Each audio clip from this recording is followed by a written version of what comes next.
Her Royal Highness, the Princess Royal, Colonel-in-Chief of the Royal Newfoundland Regiment. Their Honors, Frank Fagan, Lieutenant Governor of Newfoundland and Labrador, and Mrs. Fagan, the Honorable Dwight Ball, Premier of Newfoundland and Labrador, members of Parliament, ambassadors, High Commissioners, members of our military, Mesdames et Messieurs. The Newfoundland Regiment may be the story of Beaumont-Hamel, but Beaumont-Hamel isn't the whole story of the Royal Newfoundland Regiment. At moments like this, it's important to preserve the memory and the honor of the men and the women who place service above sacrifice, who place country above comfort. But all too often, we take these men and women and their memories and we use them to tell a story that simply isn't true.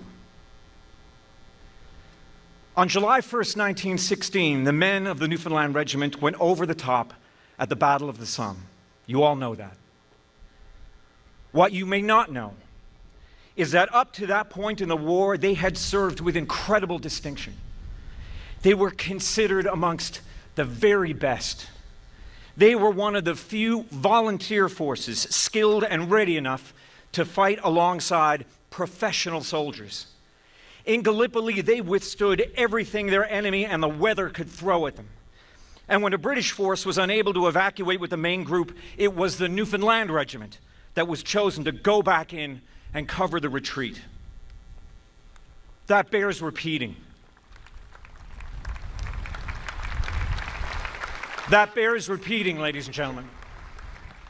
When a dangerous and important job was at hand, it was the Newfoundland Regiment that was called to action. There is a reason why the Newfoundland Regiment was the only regiment to receive the royal designation during World War I.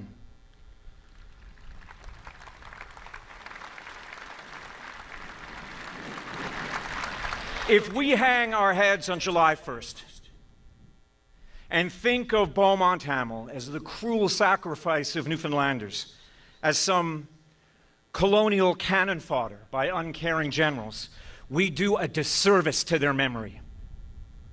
We do a disservice to what was our country and what is our home. The men of the Royal Newfoundland Regiment did not shrink from their duty. They did not fear their responsibility. They were fully aware of what faced them when they went over the top, fully aware of the machine guns, the artillery, the snipers that awaited them as they tried to cross into no man's land. If you read the journals of those who fell on July 1st, you do not read the thoughts of men unwilling to face what they knew inevitable. You read the thoughts of men who refused to even consider letting down the man next to them, even consider letting down their families at home, refused to consider letting down their country. That's Newfoundland.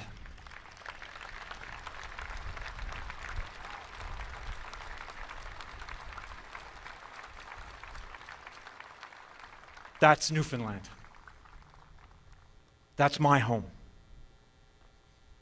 It's a place that despite the wind and despite the rain and despite the cold, it keeps a warm house and an even warmer heart.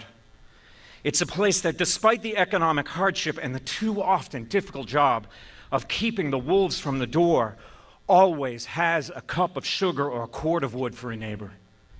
That's what they were fighting for. That's why they went over the top that day.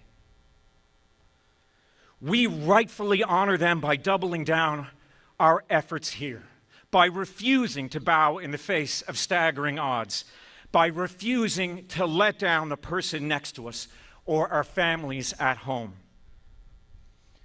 As we take a moment to reflect, let us consider the bravery of each and every man that day, because they are giants. They are heroes. Thank you.